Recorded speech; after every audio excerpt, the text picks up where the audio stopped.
لله وكفى وسلام على عباده الذين اصطفى أما بعد فأعوذ بالله من الشيطان الرجيم بسم الله الرحمن الرحيم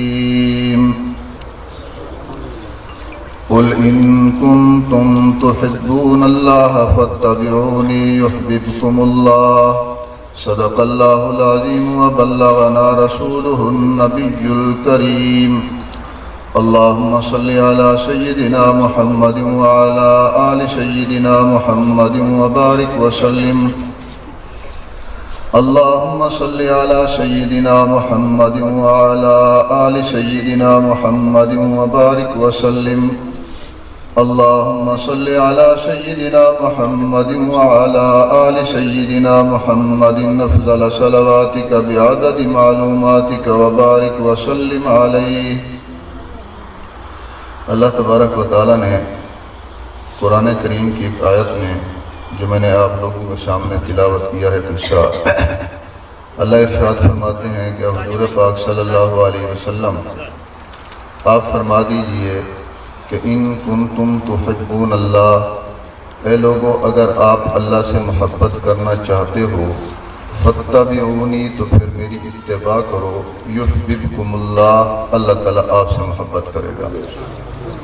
تو یہاں سے اللہ تعالیٰ نے محبت کا اصول بتا دیا، اور یہ بات یاد رکھیے کہ اللہ اور اللہ کے رسول کی محبت کے بغیر ہمارا ایمان نہیں ہے۔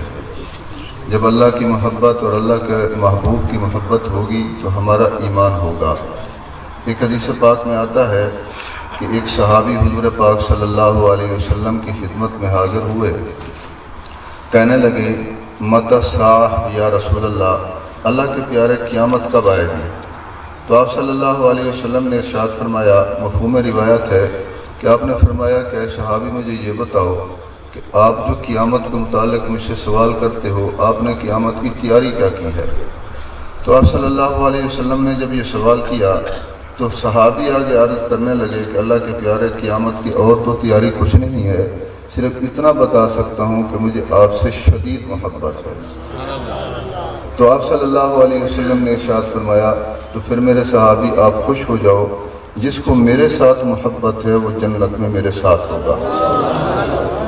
علماء فرماتے ہیں کہ اتنے میں دوسرے صحابہ کرام بھی بیٹھے ہوئے تھے تو ان میں سے ایک صحابی اور کھڑے ہو گئے، کہنے لگے اللہ کے پیارے یہ صرف اس کے لیے ہے یا سب کے لیے یہ حکم ہے؟ تو سرکار دو عالم صلی اللہ علیہ وسلم کی حدیث کا مفہوم ہے، فرمایا کہ یہ میری پوری امت کے لیے قانون ہے قیامت تک، جو میرے ساتھ محبت کرے گا کان معی فی الجنہ، وہ جنت کے اندر میرے ساتھ ہوگا۔ اور اس دور میں آپ صلی اللہ علیہ وسلم کی سنت کی محبت گویا کہ حضور پاک صلی اللہ علیہ وسلم کی محبت ہے۔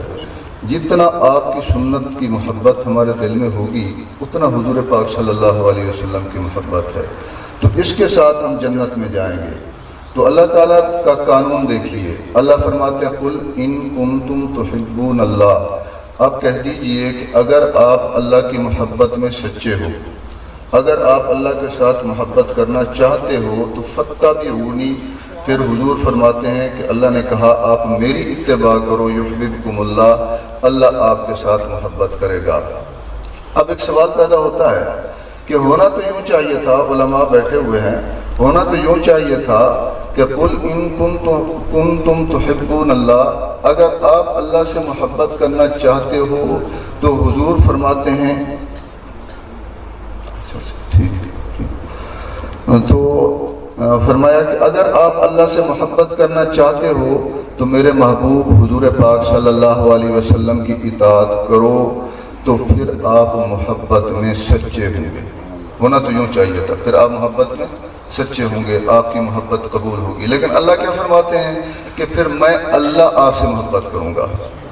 میری بات سمجھیے، اگر آپ اللہ سے محبت کرنا چاہتے ہو تو میرے محبوب سرکار دو عالم صلی اللہ علیہ وسلم کی اتباع کرو، تو پھر میں اللہ آپ سے محبت کروں گا، اس کی کیا وجہ ہے؟ ہونا تو یوں چاہیے تھا کہ پھر آپ محبت میں سچے ہو، کامیاب محبت ہے، لیکن اللہ کا یہ کہنا، یہ انداز اللہ کا بڑا نرالا ہے۔ اس کا مطلب یہ ہے کہ جب آپ اللہ سے محبت کرنا چاہتے ہو تو میرے محبوب کی سنت کا اتباع کرو، اللہ آپ سے محبت کرے گا، محبت جانبین سے ہو جائے گی۔ تو جانبین سے محبت جو ہوا کرتی ہے وہ کامیاب ہوا کرتی ہے۔ اگر ایک جانب سے محبت ہو دوسری جانب سے نہ ہو تو پھر وہ کبھی بھی کامیابی نہیں ہو سکتی۔ دیکھیے مثال کے طور پر میاں بیوی ہے آپس میں، اگر شوہر کہتا ہے کہ مجھے اپنی بیوی سے محبت ہے لیکن بیوی کو محبت نہیں ہے تو وہ گھر کامیاب نہیں ہو سکتا۔ بیوی بیچاری چیخ رہی ہے کہ مجھے اپنے شوہر سے محبت ہے، تعویذ لیتی پھر رہی ہے، دعائیں کراتی پھر رہی ہے، لیکن شوہر کو محبت نہیں ہے تو گھر چل نہیں سکتا، یہ محبت کامیاب نہیں۔ کامیاب محبت کب ہوگی؟ کہ بیوی کو شوہر سے محبت ہو اور شوہر کو بیوی سے محبت ہو۔ جب جانبین سے محبت ہوگی تو یہ جوڑا کہا جاتا ہے کہ یہ مثالی جوڑا ہے، ان کی آپس میں محبت ہے، گھر آباد ہے، خوشیاں ہیں، ماں باپ بھی خوش ہیں، گھرانہ خوش ہے، دنیا اس کی مثالیں پیش کرتی ہے کہ یہ جوڑا کتنا کامیاب جوڑا ہے۔ رب کریم بھی یہی اصول بتاتے ہیں کہ اے لوگو، اے میرے بندو، میری مخلوق، اگر میرے ساتھ محبت کرنا چاہتے ہو تو پھر میرے محبوب کی محبوب اداؤں کو زندہ کرنا شروع کر دو، پھر میں رب آپ سے محبت کرنا شروع کر دوں گا۔ مخلوق کو خالق کے ساتھ محبت ہوگی، خالق کو مخلوق کے ساتھ محبت ہوگی، پھر دونوں جہانوں کی کامیابی۔ دعا کرو کہ اللہ تبارک و تعالی ہمیں اپنی محبت نصیب فرمائے۔ اب ہم سارے اللہ کی محبت کا دعویٰ کرتے ہیں۔ دیکھیے مثال کے طور پر یہودی بھی تو اللہ کی محبت کا دعویٰ کرتے ہیں کہ نہیں کرتے؟ عیسائی ہیں تو وہ بھی کہتے ہیں ہمیں اللہ سے محبت ہے، ہندو بھی، سکھ بھی، مسلمان بھی، ہمارے کتنا ماشاءاللہ وہ ہیں فرقے بنے ہوئے ہیں، بریلوی ہے، دیوبندی ہے، الحدیث ہے، سب کا دعویٰ ہے کہ ہم کس سے محبت کرتے ہیں۔ لیکن اللہ تعالیٰ کا قانون ہے تم کہتے رہو، محبت کے دعوے کرتے رہو، ٹکرے مارتے رہو، مزہ تو تب آئے گا کہ میں اللہ بھی تم سے محبت کرنا شروع کر دوں گا۔ میرا قانون یہ ہے کہ جس نے میری محبوب کی اتباع کر لی پھر مجھے اس سے محبت ہوگی۔ تو میرے دوستو، اس میں آپ کو یہی عرض کرتا جاؤں کہ اللہ کے محبوب کی سنتوں کو زندہ کرنا شروع کر دیں، پوری زندگی ہماری اعمال والی ہو جائے گی۔ ایک بندہ صرف سنت کے مطابق سو جاتا ہے اور ایک بندہ رسومات کرتا ہے، بدعات کرتا ہے، ذکر بھی کرتا ہے، تلاوت بھی کرتا ہے، تو اس کے ذکر اور تلاوت کا اتنا اجر اس کو نہیں ملے گا چونکہ بدعات بھی کرتا ہے، رسومات بھی کرتا ہے۔ ایک بندہ ساری رات باوضو ہو کر دائیں کروٹ کے اوپر سنت کے مطابق سوتا ہے، جو مسنون اعمال اللہ کے محبوب نے بتائے ہیں وہ سو جاتا ہے ان اعمال کو کر کے، جب صبح اٹھے گا اس کو ساری رات عبادت کرنے کا ثواب ملے گا۔ تو اللہ کو محبت ہو جائے گی کہ نہیں ہو جائے گی؟ تو اس لیے میں آپ کو اس محفل میں، اس مقدس محفل میں، ہمارے دوستوں نے یہ پیاری محفل منعقد کی ہے، آپ کو اس خیر کی بات بتا رہا ہوں۔ حضور کی سنتوں کو چن چن کر زندہ کرنے کی کوشش کریں، ان پر عمل کرنے کی کوشش کریں۔ جب کملی والے کی محبت ہمیں نصیب ہو جائے گی، یاد رکھنا اللہ کی محبت ہمیں نصیب ہو جائے گی۔ کملی والے کی سنت کو زندہ کرنے لگ جائیں گے تو اللہ کی محبت ہمیں نصیب ہو جائے گی۔ حضور پاک صلی اللہ علیہ وسلم کے محبوب صحابہ کو اللہ کے رسول کے ساتھ کتنا محبت تھی کہ بندہ اس کی مثال پیش کر سکتا ہے۔ اس روئے زمین پر کسی جماعت کو، کسی قوم کو، کسی قبیلے کو، کسی شخصیت کو، کسی انسان کو، کسی کے ساتھ اتنا پیار نہیں ہوا جتنا صحابہ اہل بیت کو اللہ کے رسول کے ساتھ محبت ہوئی۔ یہ تو بے مثال محبت تھی۔ میں کتابوں میں پڑھ رہا تھا کملی والے ایک مرتبہ مدینہ طیبہ سے نکل کے باہر تشریف لے گئے، شہر مدینہ سے۔ آپ صلی اللہ علیہ وسلم مدینہ طیبہ سے جب باہر تشریف لے گئے تو کتابوں میں لکھا ہے کملی والے جب باہر گئے تو ایک گاؤں میں چلے گئے جو مدینہ طیبہ کے مضافات میں تھا۔ سرکار دو عالم صلی اللہ علیہ وسلم جب اس گاؤں میں گئے تو اس گاؤں کے جو صحابہ تھے ان کو پتہ چلا کہ سرکار دو عالم صلی اللہ علیہ وسلم ہمارے گاؤں میں تشریف لے۔ سارے صحابہ دوڑ کے آ گئے، وہ دیہات میں رہنے والے، وہ دور رہنے والے صحابہ دوڑتے دوڑتے اکٹھے ہو گئے۔ میں نے کتابوں میں پڑھا ہے بچے آ گئے، بوڑھے آ گئے، جوان آ گئے، حضور کے ارد گرد ایسے جمع ہو گئے جیسے شمع کے گرد پروانے جمع ہو جاتے ہیں۔ آپ صلی اللہ علیہ وسلم دیکھ رہے ہیں صحابہ حضور کے چہرے کی زیارت کر رہے ہیں، تو کملی والے نے تھوڑی دیر کے بعد فرمایا کہ صحابہ کی جماعت میں نے وضو تازہ کرنا ہے، پانی لے آؤ۔ تو صحابہ دوڑ پڑے حضور کی اطاعت کرنے کے لیے، لوٹا بھر کے لائے۔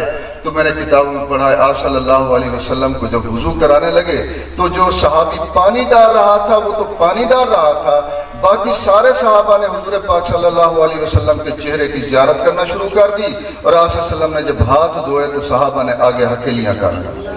تو فرمایا کہ جو پانی وضو کا آپ صلی اللہ علیہ وسلم کا نیچے گرتا تھا وہ زمین پہ نہیں گرنے دیتے تھے، اپنے ہاتھوں میں لے لیتے تھے، اپنے چہرے پہ پھیر لیتے، اپنے سینے پہ پھیر لیتے، سر پہ ڈال لیتے۔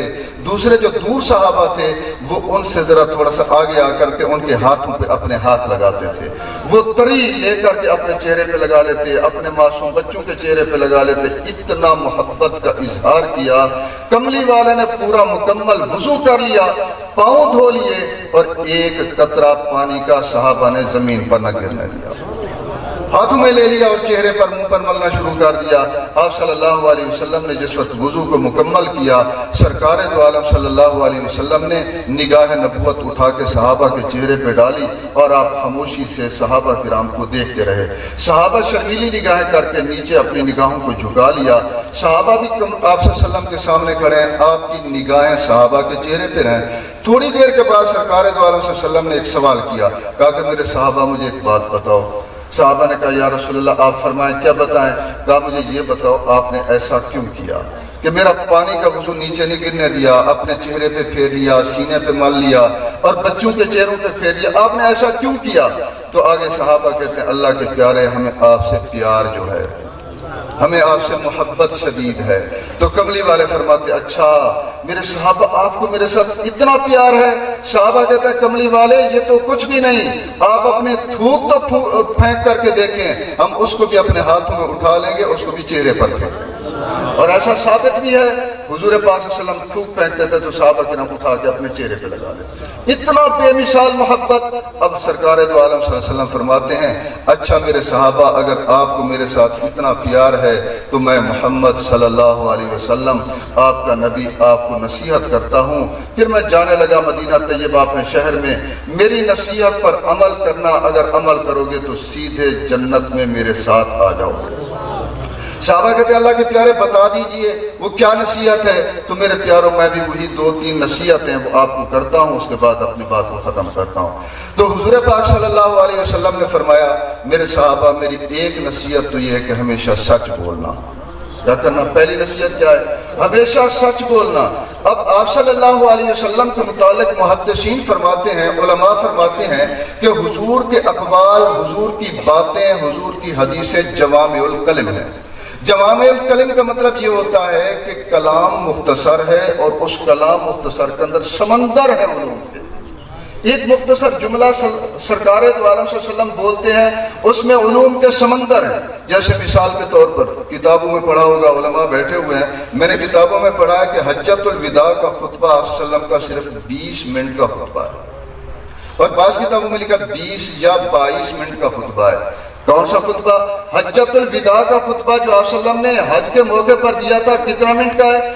20 یا 22 منٹ کا خطبہ ہے، اور اتنا علوم کے سمندر کملی والے نے اس کے اندر پرو دیے، اس کے اندر رکھ دیے کہ فرمایا کہ آج 1450 سال ہو گئے، محدثین اس خطبے کو کھولتے جا رہے ہیں، مفسرین کھولتے جا رہے ہیں، مورخین کھولتے جا رہے ہیں، مبلغین کھولتے جا رہے ہیں، علماء، مشائخ، لیکن 1450 سال گزر گئے، وہ خطبے کے خزانے ختم نہیں ہو رہے۔ فرمایا قیامت کی صبح تو آ سکتی ہے، سمندر سیاہی کے پنجے ختم ہو سکتے ہیں، درختوں کی شاخیں اور تنے بھی کلمے بنا دی جائے تو وہ ختم ہو سکتی ہیں، پر میرے محمد کریم کا حجۃ الوداع کا خطبہ ختم نہیں ہو سکتا۔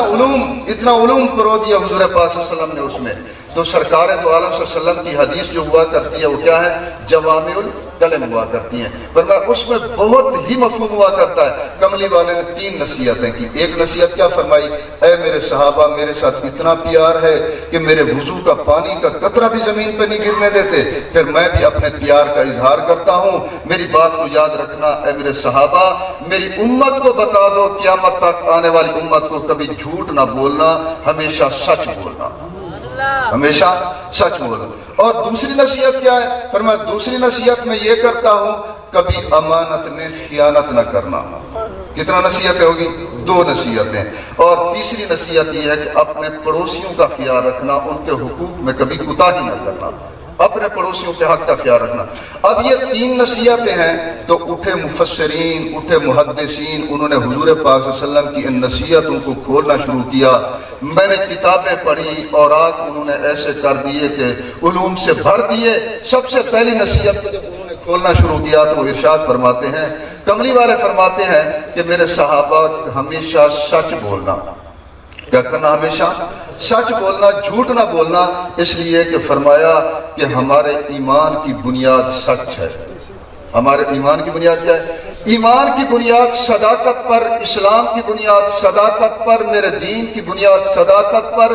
فرمایا کہ ہمارے پوری شریعت کی بنیاد صداقت پر. اے میرے صحابہ کی جماعت، اگر تم صداقت پر رہو گے تو تمہارے ایمان کی عمارت باقی رہے گی، اسلام کی عمارت باقی رہے گی، شریعت محمدی کی عبارت باقی رہے گی.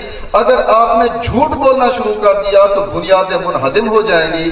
جس عمارت کی بنیاد منہدم ہو جاتی ہے تو عمارت گر پڑتی ہے. تمہارا ایمان بھی باقی نہیں رہے گا، اسلام بھی باقی نہیں رہے گا، شریعت بھی باقی نہیں رہے گی. حتیٰ کہ کملی والے فرماتے ہیں کہ منافق کی علامتیں 3 ہیں. اذا حدث کذب، جب وہ بات کرتا ہے تو بات بات پہ جھوٹ بولتا ہے، اس کا ایمان ختم ہو جاتا ہے، وہ منافق بن جاتا ہے. تو کیا فرمایا؟ سچ بولنا ہے، صداقت کے اوپر رہنا ہمیشہ، ورنہ آپ کا ایمان باقی نہیں رہے گا، آپ منافق ہو جاؤ گے. جب رب کریم کے پاک پیغمبر رحمت دو عالم صلی اللہ علیہ وسلم نے ارشاد فرمایا، اے میرے صحابہ، میں محمد آپ کو نصیحت کرتا ہوں، اگر میرے صحابہ ہو، میرے امتی ہو، مجھ محمد کا کلمہ پڑھتے ہو، میں تو وہ محمد ہوں. ابھی تک میں نے اعلان نبوت نہیں کیا تھا. مجھے مشرکین مکہ صادق کہتے تھے، امین کہتے تھے. مجھے قریش مکہ صادق امین کہتے تھے. میرے اندر ایسی صداقت تھی اور آپ کے اندر میں صداقت کو کوٹ کے بھرنا چاہتا ہوں. اگر مجھ محمد کا کلمہ پڑھتے ہو تو پھر صداقت پہ رہنا، تمہاری ایمان کی بنیاد باقی رہے گی. اگر صداقت پہ نہیں رہو گے تو ایمان کی بنیادیں گر جائیں گی، عمارت بھی گر جائے گی. آج دیکھیے میرے دوستو، ہم امت محمد صلی اللہ علیہ وسلم میں سے ہیں، کلمہ پڑھتے ہیں لیکن بات بات پہ جھوٹ بولتے ہیں. ہمیں کچھ بھی نہیں ہوتا، ہم بیمار ہیں، ہم گھر میں ہوتے ہیں، مہمان آتا ہے کہ ہم موجود نہیں ہیں. حتیٰ کہ اتنا غضب ہو گیا کہ حضور کا امتی کلمہ پڑھنے والا چینی کا 1 کلو بیچنے کے لیے صرف 5 روپے زیادہ لے لیں، اس کے اوپر 5 جھوٹ بولتا ہے. 5 روپے زیادہ لینے کے لیے بچہ آیا چینی لینے کے لیے، مثال کے طور پر 50 روپے کلو چینی ہے، وہ کہتا 55 روپے کلو چینی ہے حضور کا امتی کلمہ پڑھنے والا ہے. کہتا 5 روپے بڑھ گئی ہے جی، مل کا ریٹ بڑھ گیا ہے، گنے کا ریٹ بڑھ گیا ہے، ریڑھی والے نے پیسے زیادہ لے لیے، اب مہنگائی زیادہ ہوگی جی، 5 روپے مجھے مہنگی ملی ہے، اس وجہ سے 5 روپے چینی مہنگی دے رہا ہوں. حضور کا امتی 1 کلو 5 روپے بچانے کے لیے 5 جھوٹ بولتا ہے. کملی والے فرماتے ہیں جو بات بات پہ جھوٹ بولتا ہے وہ منافق. بتائیے میرے دوستو، غم کی بات تو یہ ہے، ہم اپنے آپ کو مسلمان کہتے ہیں، کملی والے فرماتے ہیں یہ منافق ہے. مختصر بات کرتا ہوں، اگر میرے دوستو ہم صداقت پہ رہے، ہم ایمان پہ رہیں گے، اسلام پہ رہیں گے، شریعت پہ رہیں گے، ہمارا قرآن کی بنیاد صداقت پر، اسلام کی بنیاد صداقت پر، کلمے کی بنیاد صداقت پر. کملی والے فرماتے ہیں اللہ تبارک و تعالیٰ نے مجھے صادق الامین بنا کے بھیجا، میری امت بھی صادق ہے. اور فرمایا، حضرات علماء فرماتے ہیں جو بات کا سچا ہوگا، جب وہ اپنے ہاتھ اٹھا کے اللہ سے دعا مانگے گا تو اللہ اس کی دعا کو رد نہیں کرے گا کہ یہ سچا بندہ ہے، سچی زبان سے دعا کرتا ہے، میں رب بھی اس کی دعا کو سچا کرتا. اگر دعا نہ قبول ہو تو دعا سچی نہیں ہو سکے گی. فرمایا کہ اللہ اس کی دعا کو قبول کرتا ہے. اور صداقت والا جو انسان ہوتا ہے اس کے دل کے اندر بھی ایمان کا نور، صداقت کا نور، زبان کے اندر کلام میں نور. فرمایا حتیٰ کہ جب اس کو قبر میں اتارا جاتا ہے اس کی قبر کے اندر بھی صداقت کا نور آتا ہے. حشر والے تاریخ دن کے اندر اس کو صداقت کا نور نصیب ہوگا. اللہ تعالیٰ اس کو صادقین میں شامل کر دے گا. آج میرے دوستو مولانا فیاض صاحب اللہ ان کی عمر میں برکت فرمائے یہ محفل منعقد کر دی ہے. اس میں ہم آج عزم کرتے ہیں کہ آئندہ ہم سچ بولیں گے. کرتے ہیں کہ نہیں کرتے؟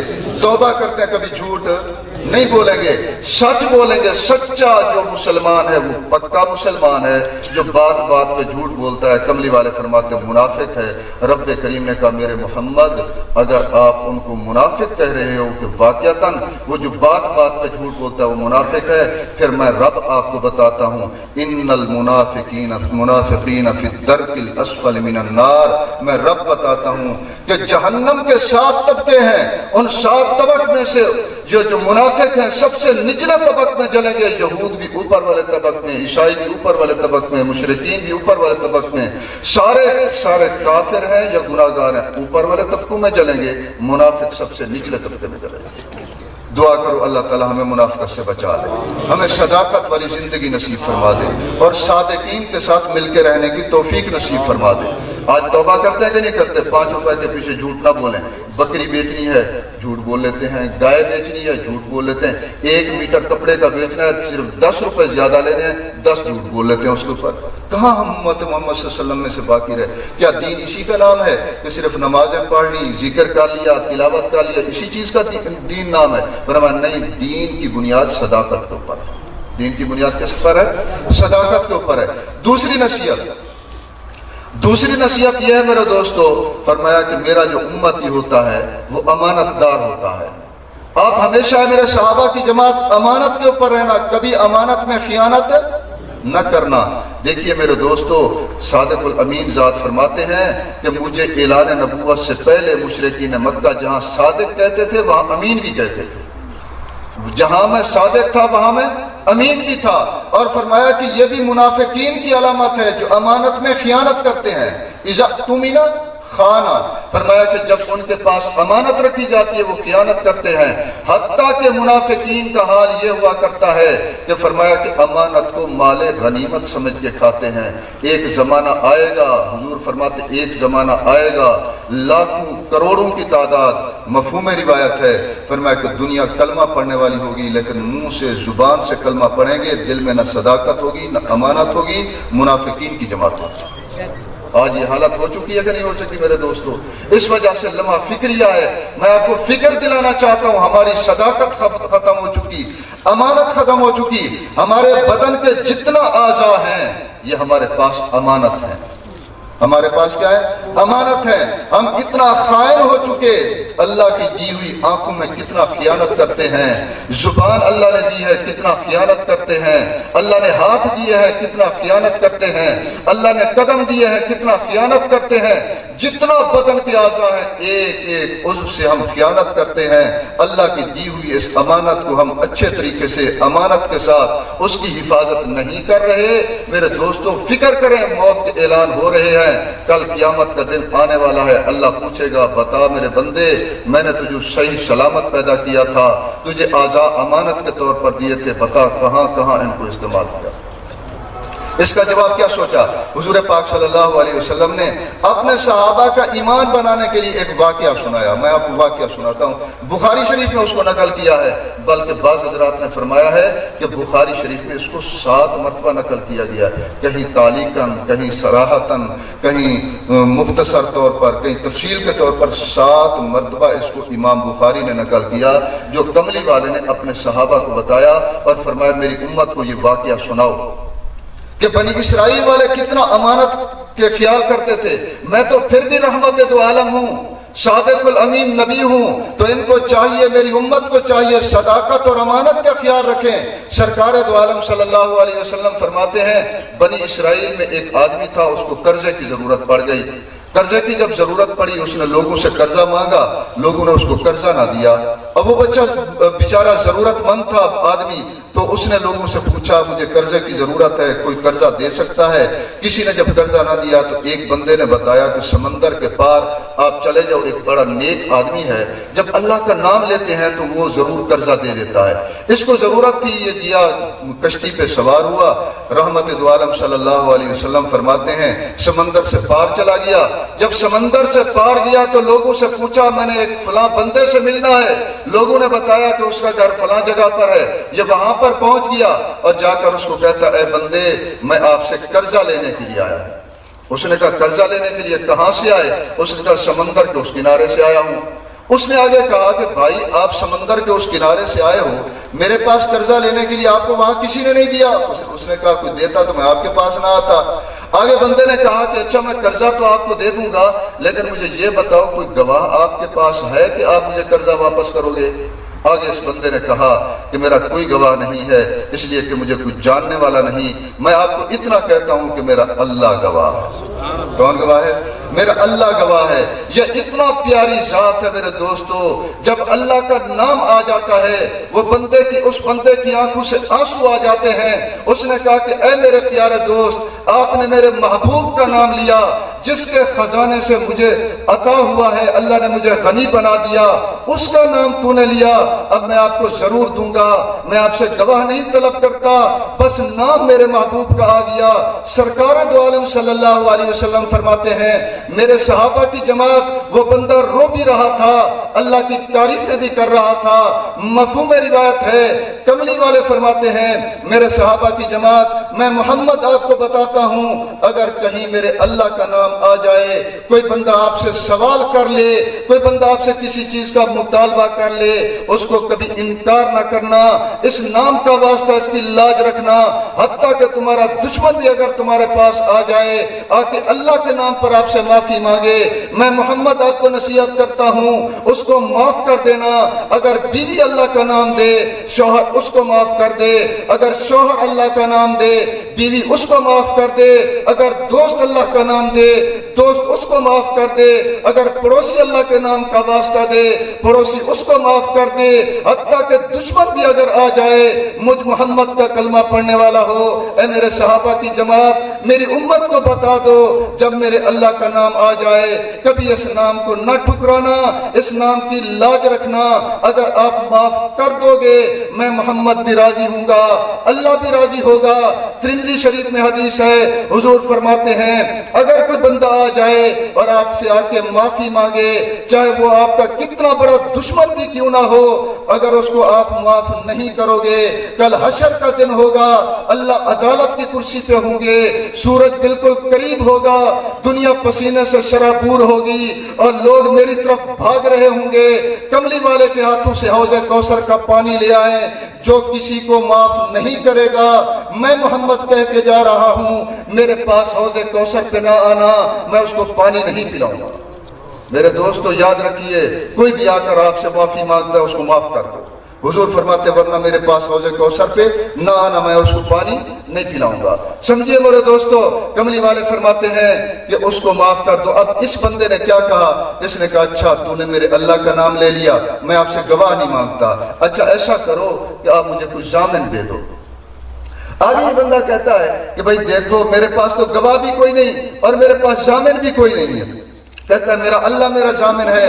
جب اس نے اللہ کا نام لیا، سرکار دو عالم صلی اللہ علیہ وسلم کی حدیث کا مفہوم ہے، اس بندے نے کہا وہ اللہ کے بندے تو نے میرے محبوب کا نام لے لیا، گواہ بھی تیرا اللہ، ضامن کفیل بھی تیرا اللہ، پھر یاد رکھیے اللہ کے نام پہ تو میں فدا ہو جاؤں، قربان ہو جاؤں، میرا مال بھی اللہ کے نام پہ قربان، میری جان بھی اللہ کے نام پہ قربان۔ اے بندے تو کب مجھے قرضہ واپس کرے گا؟ اس نے اس کو وقت بتا دیا، اس نے 1000 دینار نکالا، اس کو دے دیا اور اس کو کہا کہ اپنے وقت پر اللہ کے نام کی لاج رکھنا، مجھے آ کے قرضہ ضرور واپس کر دینا۔ اس نے کہا واپس کر دوں گا۔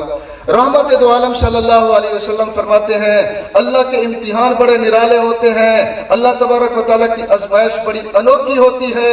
جب وہ وقت آ گیا، اس بندے نے 1000 دینار اکٹھا کیا، سمندر کے کنارے پہ آیا، کشتی تلاش کرتا رہا، اس کو سارا دن کشتی نہ ملی، کیسے قرض ادا کرے؟ اور ادھر سے جس نے قرض لینا تھا وہ بھی گھر سے باہر نکل آیا، آج قرض ادا کرنے کا وقت ہے، میں جاؤں اسے قرض لے کے آؤں، وہ بھی سمندر کے کنارے پہ آ گیا۔ رحمت دو عالم صلی اللہ علیہ وسلم فرماتے ہیں اس کو بھی کشتی نہ ملی، یہ سارا دن کنارے پہ بھاگتا رہا کشتی تلاش کرنے کے لیے، اس کو کشتی نہ ملی۔ شام کا وقت ہوا، آنکھوں سے آنسو آ گئے، اللہ میں تو آپ کے نام کی لاج رکھ رہا تھا، میں تو آپ کو ضامن بنا کے آیا تھا اور میں آج قرضہ دینا چاہتا ہوں، لیکن سمندر کی موجیں میرے درمیان رکاوٹ بنی ہوئی ہیں۔